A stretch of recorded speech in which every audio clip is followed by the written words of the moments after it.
Lewat tangga, lewat tangga. We going there ya. Ini Ini mau masuk ke lift mau Mbak Wanda gimana tadi umrohnya? Gimana kali? kita pencetin langsung pencet kayak sis if they come in. Tak hanya Raffi yang memasuki babak baru dalam kasusnya karena sidang pra-peradilan diputus hari ini. Wanita cantik anggota DPRD DKI Jakarta Wanda Hamidah yang dikabarkan dekat dengan Raffi juga baru saja mendarat kembali ke tanah air setelah 9 hari melakukan ibadah umroh ke Tanah Suci. Namun baru saja tiba di tanah air, Wanda sudah harus berhadapan dengan isu panas terkait penyebutan inisial WH dalam 2 kali sidang pra-peradilan Raffi yang terakhir. Mungkin saja Wanda tetap mengikuti perkembangan kasus Raffi dari Tanah Suci. Maka ketika awak media mencoba menemuinya saat ia mendarat di Bandara Soekarno-Hatta kemarin, ia langsung bergegas tak ingin memberikan keterangan apapun. Maka akhirnya keterangan pun didapat dari kuasa hukumnya yakni Malik Bawazir Sarjana Hukum. Lantas apa tanggapan Malik Bawazir terkait inisial WH yang disebut-sebut oleh saksi BNN saat sidang? Benarkah inisial WH adalah Wanda Hamidah? Menurut Partahi Sihombing selaku kuasa hukum BNN, dalam penangkapan yang dilakukan BNN lebih sebulan silam, memang tidak ada perempuan lain yang memiliki inisial WH kecuali Wanda Hamidah. Tadi dikatakan tolong racikan 5, siapkan 5 ya, racikan 5 ya, 5-nya. Nah ini 5-nya. Apakah saudara RH-nya dapat menyebutkan nama-nama siapa-siapa yang mesti diracik 5 orang itu coba disebutkan? Yang pertama adalah Raffi Ahmad. Ya.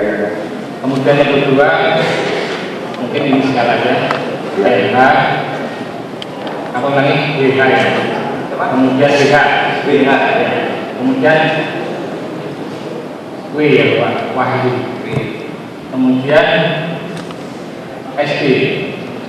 Nah, kemudian satu lagi.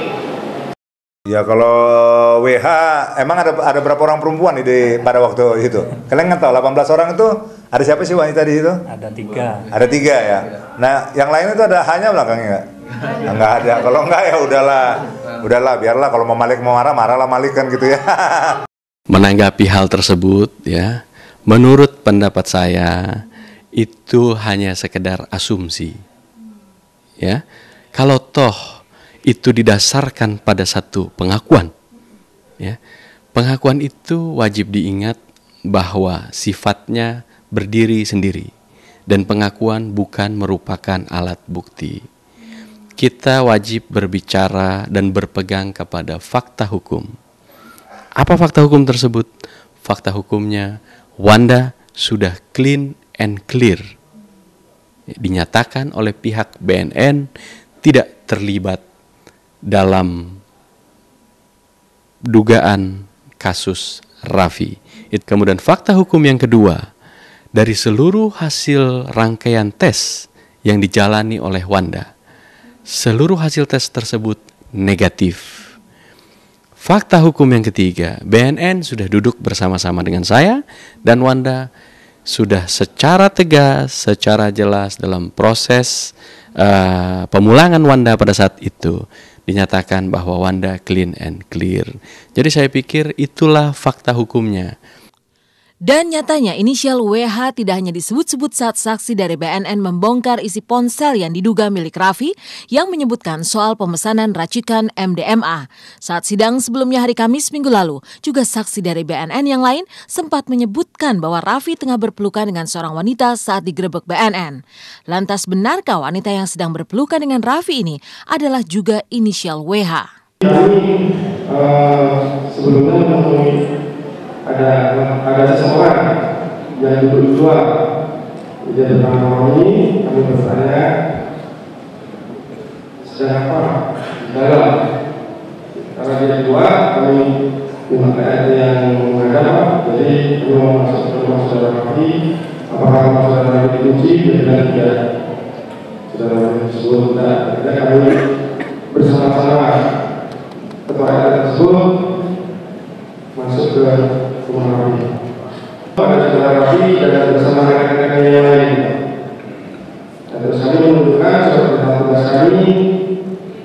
Pada saat itu juga Raffi itu masih bingung dan nggak tahu ini katanya saya ini temannya. Silakan.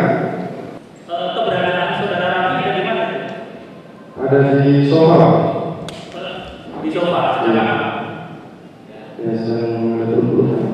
Menanggapi isu tersebut, ya, saya pikir perempuan yang ada di situ bukan hanya Wanda pada saat itu, ya. Jadi tidak perlu kita lantas kemudian simpulkan bahwa Raffi memeluk Wanda atau sebaliknya Wanda memeluk Raffi.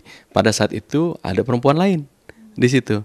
Jadi belum tentu itu adalah Wanda. Saya pikir itu salah satu bentuk daripada perhatian gitu. Tidak ada yang salah tentang hal tersebut. Lantas kemudian wajar-wajar sajalah menurut saya apabila Wanda memberikan support kepada Raffi yang lebih muda dalam menjalani proses hukumnya. Heboh keterangan saksi-saksi BNN dalam sidang pra-peradilan memang kembali menyebut nama Wanda Hamidah. Namun lebih dari itu, sidang gugatan pra-peradilan itu seolah semakin membuat terang kronologi sebelum terjadinya penggerebekan hingga saat penangkapan. Bro, buruan dong, kita udah di sini nih, kan gitu kan. Ntar dong, saya lagi di jalan sama WH. Lu racik aja, ya kan? Racik 5 ya, buat si A, si B, si C, si D. MDMA-nya masih ada kan? Udah paham dong ya? Apa yang diracik? Tanyakan dong sama mereka apa yang diracik. Juga nggak racik. Ada di sisa. Ekstasi ke dalam 5. Siapa yang bilang racikan? Nggak ada. Tidak ada. Dia cuma mengatakan ada kata-kata racikan. Racikan apa? Apa yang diracik? Siapa yang meracik? Siapa yang minta? Nggak ada yang di situ. Nggak ada itu yang diracik. Enggak, kalau dibilang MDMA, mana ada MDMA? Itu kan ngomong-ngomongan mereka aja. Di mana ada MDMA? Tanya coba. Gimana sih? Isi ada konten daripada apa yang disampaikan, dibicarakan antara Raffi dan Rajif. Ada memang kata-kata itu. Jadi itu menegaskan bahwa yang melakukan meminta seseorang untuk melakukan peracikan itu Raffi sendiri.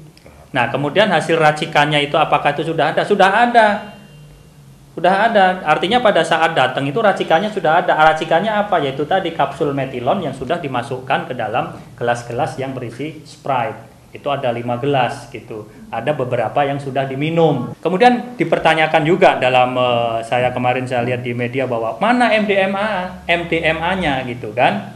Jadi pemahaman Raffi selama ini apa yang disebut dengan MDMC itu pemahaman dia adalah namanya MDMA. Padahal jelas kita tahu bahwa MDMA itu ya ekstasi itu gitu. Artinya bisa kita katakan Raffi sendiri juga udah tahu bahwa barang itu adalah udah barang terlarang gitu loh. Dia memahami itu MDMA. Jadi dia memahami itu ekstasi, sejenis ekstasi. Artinya dia paham bahwa itu pelanggaran. Bukan berarti kita bilang sekarang bahwa MDMC itu adalah pelanggaran loh, tapi dia mengartikan, dia di dalam pembicaraan itu mengatakan masih ada MDMA-nya kan? Artikanlah bahwa kemudian MDMA tidak diketemukan itu tidak membatalkan itu. Yang diketemukan adalah MDMC.